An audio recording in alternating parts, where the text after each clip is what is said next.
नमस्कार। Times of Swaraj के खास कार्यक्रम सीधी बात में आप सबों का स्वागत है और मैं हूं संतोष सिंह। और सीधी बात मतलब SIR गहन मतदाता पुनरीक्षण। बिहार में अब लोगों के बीच इस बात को लेकर चर्चा होनी शुरू हो गई है और आयोग को अब दो दो हाथ करना पड़ रहा है, क्योंकि मतदाता सूची को लेकर कभी भी आयोग गंभीर नहीं रहा है। महिला को पुरुष, पुरुष को महिला, किसी का वोटर आईडी कार्ड में किसी का चेहरा लगा देना कोई नई बात नहीं है। लेकिन जब वो अब गहन पुनरीक्षण कर रहे हैं तो जनता भी उनका जो है अब उसी तरीके से पुनरीक्षण करना शुरू कर दिया है, तो परेशानी में पड़ गए हैं। समस्तीपुर जिला में एक जो है सुबार्डे सदस्य का नाम हटा दिए। अब इलेक्टेड आदमी है उसका नाम हटा दिए और वो आदमी अड़ गया। अब उनको कहते हैं कि फॉर्म 6 भर के लाइए, तो कहा कि भाई फॉर्म 6 हम क्यों भरे?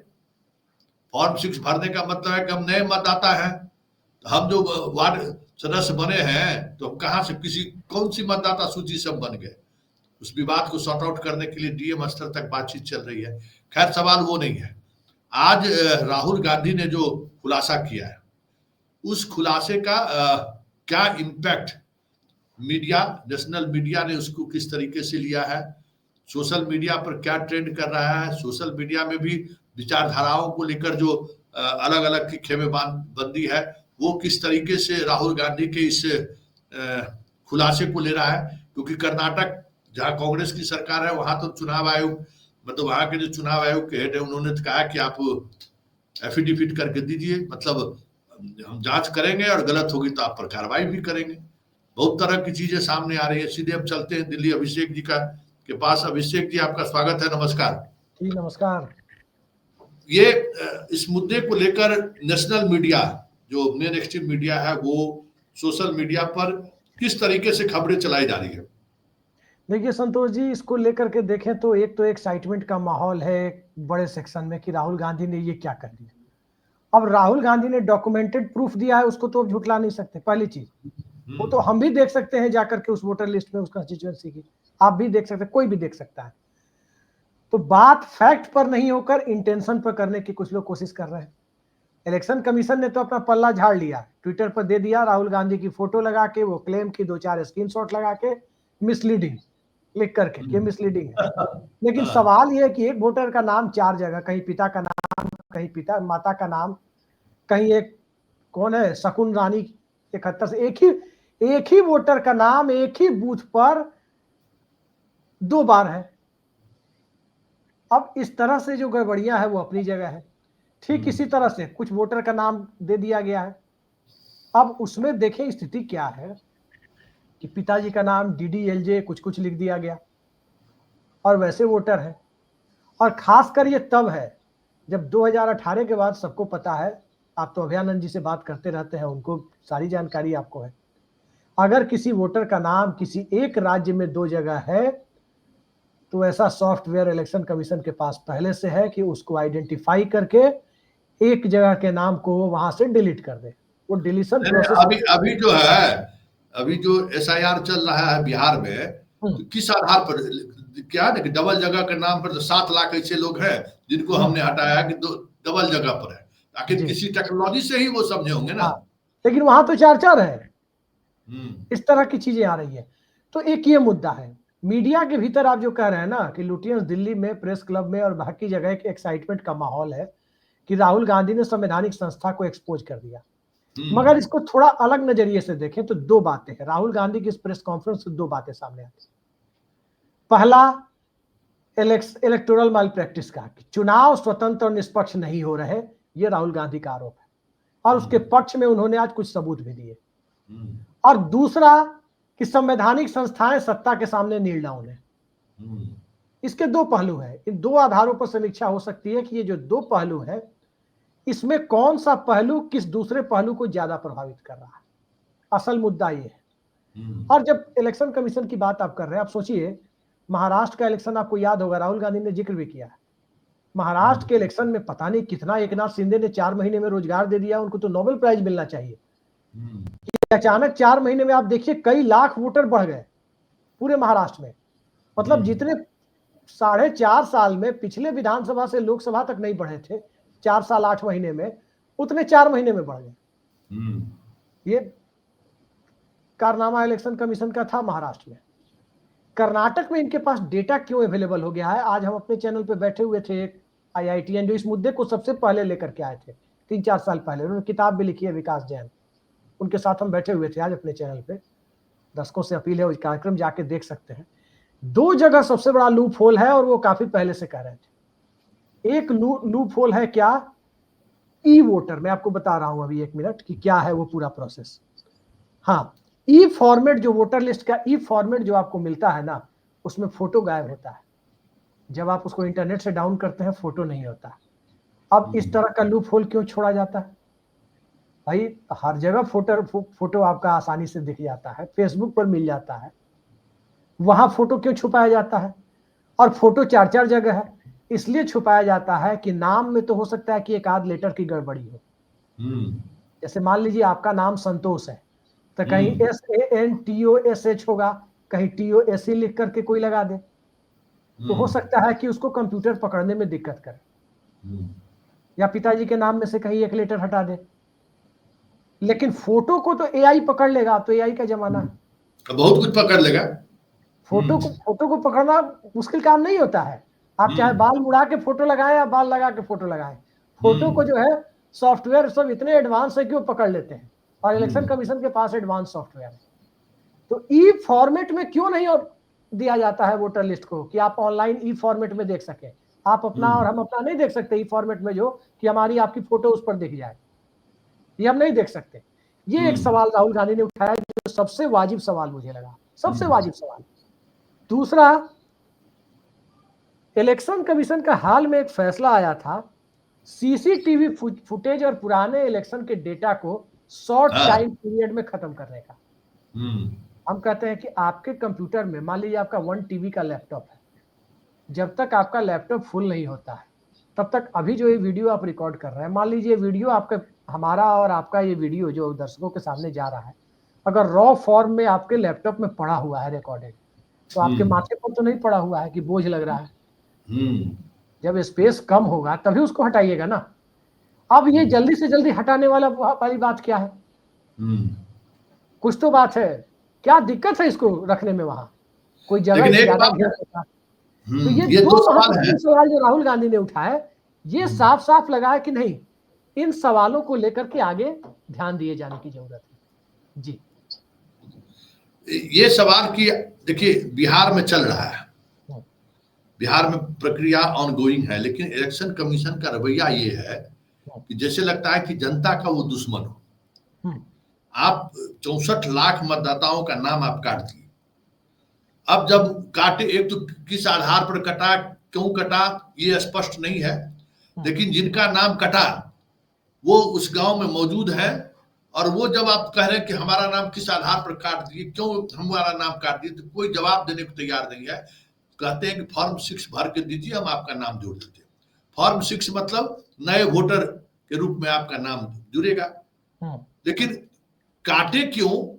अब 65 लाख वोटर जो है नए, उसमें मान लीजिए जो लोग हैं, अब नए सिरे से फिर से वो अप्लाई करें, उसकी गलती क्या है, उसका गुनाह क्या है? इस पर इलेक्शन का इलेक्शन मैं आपको बता देता हूं अभिषेक जी, एक बात, पूरे बिहार में इलेक्शन कमीशन का जो रवैया है ना, वो रवैया है चीजों को ढकने का। अब सुप्रीम कोर्ट में बहस होनी थी, तो यहाँ बिना कागजात, बिना दस्तखत का सब फॉर्म को लोड करवा दिया और कह दिया कि 99% लोगों ने फॉर्म जमा कर दिया, समस्या किसी को नहीं है। अब कहते हैं कि कागज वसूलिए। तो ये जो मतलब लग ही नहीं रहा है कि इलेक्शन कमीशन कोई संवैधानिक संस्थान है, लग रहा है जैसे किसी के लिए वो काम कर रहा है। देखिए संतोष जी, ये बात वैसे ही है कि आपने नाम काट दिया और फिर कह रहे हैं कि जो नए वोटर के लिए, नई एंट्री के लिए जो प्रोविजन है फॉर्म 6 का, वो भरो। ये जानते हैं क्या है? किसी का इंदिरा आवास बुलडोजर से गिरा दिया जाए और फिर उसके नाम पर इंदिरा आवास का पैसा पास कर दिया जाए कि लो तुम आवास बनवा लो, फ्रेश इंदिरा आवास, और आवास बनने के बाद मुकदमा कर दिया जाए कि आदमी फर्जी आदमी है, 2 बार इंदिरा आवास का पैसा उठाया है। ये यही काम है, इससे इतर नहीं है इसमें कुछ। तो ये देखिए होता क्या है कि कोई भी काम जब आप बहुत हड़बड़ी में करते हैं तो गड़बड़ी होती है। Ramdev Bhandari versus election commission of India का केस है, जिसमें 17 जनवरी 1995 का जजमेंट है सुप्रीम कोर्ट का। उस वक्त आपको याद होगा टीएन शेषन कह रहे थे फोटो पहचान पत्र नहीं तो चुनाव नहीं, हम बिहार में चुनाव नहीं होने देंगे। मामला सुप्रीम कोर्ट में गया। उड़ीसा में बीजू पटनायक तब मुख्यमंत्री थे, नवीन पटनायक के पिताजी, उन्होंने 86% वोटर के लिए पहचान पत्र बनवा दिया था। बिहार उड़ीसा साथ में था। गुजरात में भी छबील दास मेहता सरकार ने बनवा दिया था, कांग्रेस की सरकार थी। ठीक ठाक लोगों की संख्या में वोटर आईडी, वो भी चुनाव साथ में था। और जिन लोगों के नहीं बने थे उन दोनों राज्यों में 10-15% लोगों के, उन लोगों के लिए था कि भाई कोई दूसरा आईडी प्रूफ लेके आएंगे और वोट डालेंगे। जब बिहार में लालू यादव ने काम नहीं कराया था, वो कहते थे कि वो उसके पहचान पत्र के विरोध में थे। और इसी में जब मामला सुप्रीम कोर्ट में गया तो 2 मेंबर की बेंच ने साफ साफ कहा, 2 जजों की बेंच ने, कि स्वतंत्र और निष्पक्ष चुनाव पर आप फोकस कीजिए, पैरामिलिट्री तैनात कीजिए, वोटर की पहचान के लिए पोलिंग एजेंट होते हैं, सब लोग होते हैं हर पार्टियों के। और सिर्फ एक वजह से कि वोटर आईडी कार्ड अभी नहीं बन पाया, जो दिनेश गोस्वामी समिति की सिफारिश है कि बनना चाहिए, वो बिहार में नहीं बन पाया, तो आप चुनाव को टाल देंगे, यानी जनता को 5 साल पर अपनी सरकार चुनने के हक को आप सस्पेंड कर देंगे। ये नहीं हो सकता, नहीं हो सकता, साफ साफ कहा। और तब वो जजमेंट आया। उसके बाद टीएन शेषन को बिहार का चुनाव कार्यक्रम घोषित करना पड़ा। और आपको याद होगा कि 4 फेज में पहले चुनाव घोषित किए और उसको खींचते खींचते, बिहारी भाषा में कहें तो लमराते लमराते कहां ले गए, 9 फेज में। यहां तक कि विधानसभा का कार्यकाल पूरा हो गया तो बिहार में 10 या 12 दिन के लिए राष्ट्रपति शासन भी लगाना पड़ा था।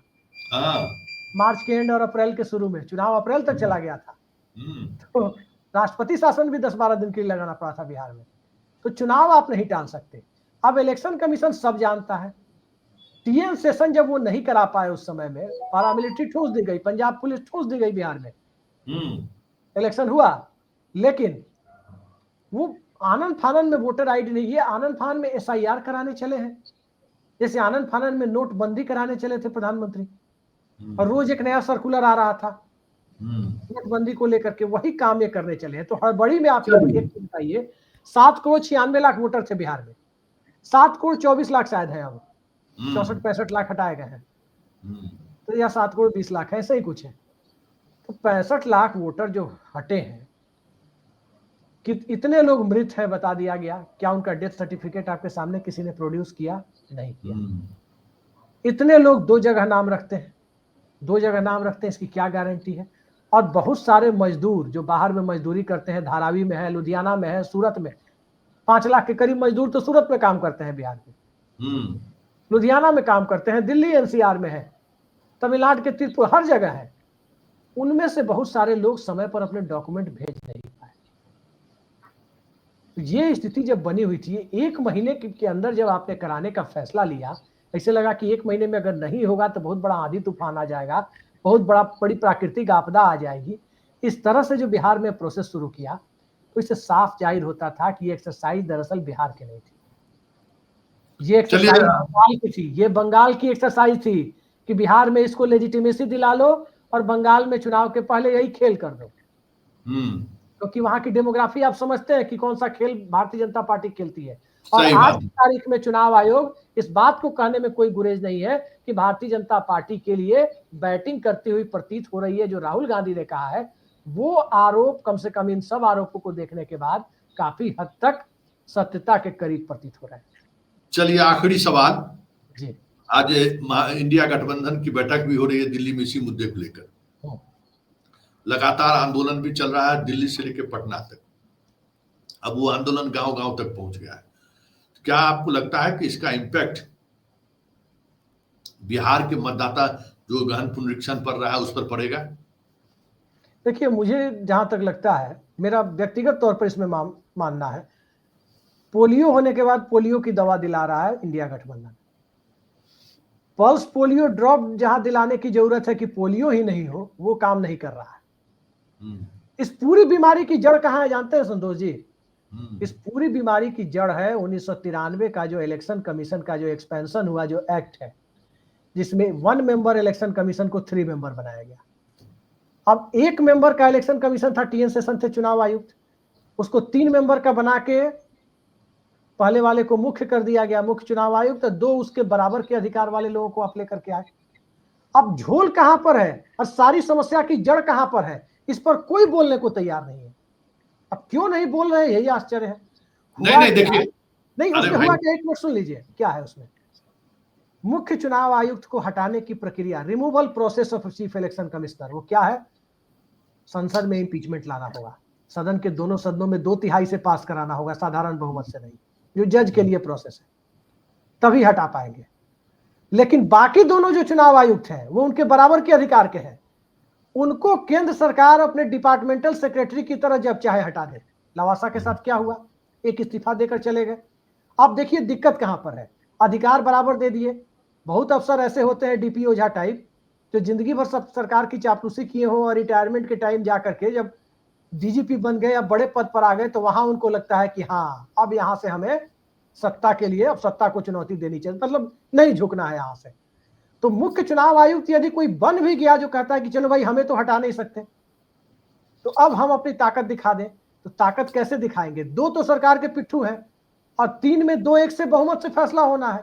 वो दोनों जो सरकार के पिट्ठू हैं, जिनको सरकार कभी भी कान पकड़ के हटा सकती है, वो अपने पक्ष में फैसला ले लेंगे तो वो बेचारा अड़ेगा कहां से? तो चलिए, सबसे पहले मांग यही होनी चाहिए कि जैसे सुप्रीम कोर्ट में चीफ जस्टिस और जज दोनों को हटाने की प्रक्रिया सेम है, वैसे ही चुनाव आयोग के अरे 3 भाई जब मेंबर को। नियुक्ति, नहीं नहीं सुनिए ना, जब नियुक्ति को लेकर सुप्रीम कोर्ट के चीफ जस्टिस का पैनल बनाने की बात हुई, सरकार मानी ही नहीं।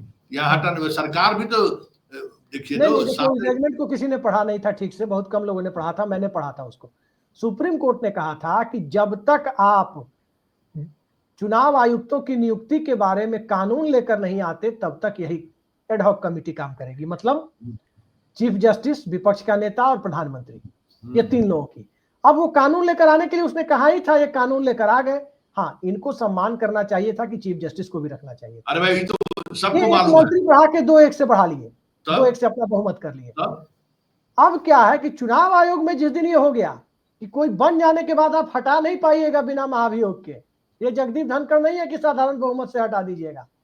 ये कानून जिस दिन आ गया कि मुख्य चुनाव आयुक्त की तरफ वो दोनों भी आजाद हो गए, फिर ये सारी अरे भाई गड़बड़ियों का देखिए, रास्ता 70% मुझे लगता है रुक जाएगा। अभिषेक जी, सवाल है कि जब रीड विहीन सिस्टम हो चुका है तो आप उसको महाअभियोग, कोई अभियोग से क्या मतलब है? चयन की जो प्रक्रिया है वो प्रक्रिया में ही ऐसे लोगों को लाया जा रहा है, उससे वो चीजें उसके कारण हल हो जाए, ये कोई जरूरी थोड़ी है। जब व्यक्ति कोई नैतिक मूल्य नहीं है अधिकारियों में, कहां से ढूंढ के लाइएगा नैतिक मूल्य वाले? चलिए यही खत्म करते हैं इस कार्यक्रम को। लेकिन बड़ा सवाल ये है अभिषेक जी कि इसका इम्पैक्ट बिहार पर क्या पड़ेगा, क्योंकि बिहार में बिहार जिस पर तरह बहुत से बड़ा उसका असर नहीं रखा है है। इस पर। एक लाइन में आपको बता दूं, बिहार पर जो हो रहा है ना, इतनी छीछा लेदर हो गई अब एसआईआर को लेकर के ही पहले, और आज जो राहुल गांधी ने किया, अब बिहार चुनाव में वोटर लिस्ट के स्तर पर कोई खेल होगा, ये गुंजाइश अब बहुत कम दिखाई दे रही है। क्योंकि अब यहां पर क्या है कि नाक बचाने की लड़ाई है, यहाँ कैसे नाक बचे, क्योंकि अंतर्राष्ट्रीय स्तर पर आपकी छवि खराब हो रही है, राष्ट्रीय स्तर पर नहीं हो रही है। एक तरफ आप ट्रंप के टैरिफ के दबाव में है, दूसरी तरफ संघ का दबाव बढ़ रहा है कि हो रहा है 75 साल, तीसरी तरफ संवैधानिक संस्थाओं के मिसयूज को लेकर के जनता में माहौल बन रहा है।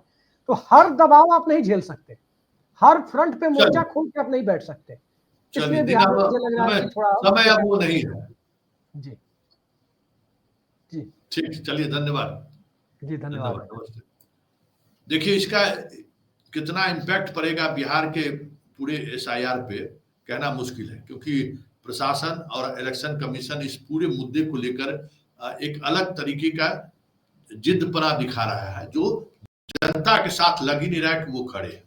लेकिन एक बात तय है कि अंतर्राष्ट्रीय फलक पर पहली बार दुनिया के सबसे बड़े लोकतंत्र पर इस तरीके से सवाल खड़ा हुआ है कि आज दुनिया के सामने, हम कहते हैं ना कि हम लोकतंत्र की जननी है वैशाली, आज उसी जननी जहां जन्मभूमि है लोकतंत्र का, आज वही लोकतंत्र खतरे में है, ये तो साफ दिख रहा है। चलिए इस कार्यक्रम को यही खत्म करते हैं, फिर किसी नए मुद्दों के साथ हमारी आपकी मुलाकात होगी। फिलहाल इजाजत दीजिए, नमस्कार।